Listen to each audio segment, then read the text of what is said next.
Welcome back to GMK, folks. Today is Sunday. It is my favorite day of the week, and I hope it will soon be yours as well, as it is Storm Saga Sunday. Today we're going with the second installment of this new series that I am putting together. Really kind of opening up here with the introduction, give you a little bit of background on some of the stuff I've done here before we get into specific storm sagas necessarily. Today, we're going to kind of talk back at some of the times that I was on national TV. A lot of you probably have seen me long before I became a permanent fixture here in KAKE land, and I spent a lot of time running around with different TV shows all over the world. Here's a look at some of my time with those features. I'm no stranger to TV. Surprise! No. And if you've watched any number of TV shows about storm chasing over the years, you've probably seen me more than you'd care to.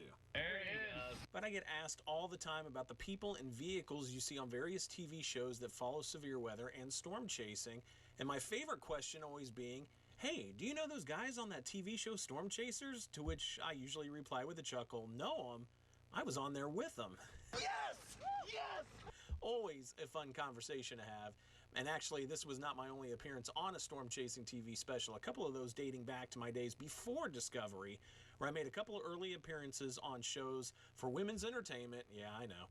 And later on the National Geographic Channel, both back in the days where my eyesight required 4 eyes. And you've probably seen me within the last year or so on the Weather Channel's new Storm Stories series, as I was the featured meteorologist talking about the historical Pilger Twin Tornado Day from back in 2014. Are we seriously about to field goal ourselves? But my biggest and longest tenured TV role was when Tim Samaras, myself, and the rest of the Twistex clan were invited to join Discovery Channel's Storm Chasers for their 3rd season in 2009. We were with the show for their last 3 seasons it ran, and we were featured chasing down a variety of amazing tornadoes, including many we deployed a variety of scientific instrumentation on. I was not driving one of the tanks per se. In fact, my ride was completely the opposite. It was a tiny little white car, a mobile mesonet dubbed M3, or as we lovingly called it, Tidy Whitey. And while she was small, she could hang with the big boys where she needed to be. Our crew spent the 2009, 2010, and 2011 storm chase seasons running around with the Discovery Channel. Some of our more notable intercepts to make the show were the Plainview, Texas tornadoes, the Kirksville, Missouri tornado, the LaGrange, Wyoming tornado, and the Aurora, Nebraska tornado, all in our first season in 2009. The tornado is actually In our second season in 2010, we showed off what was arguably our best intercept in Bodle, South Dakota, a day that included multiple tornadoes and deployments.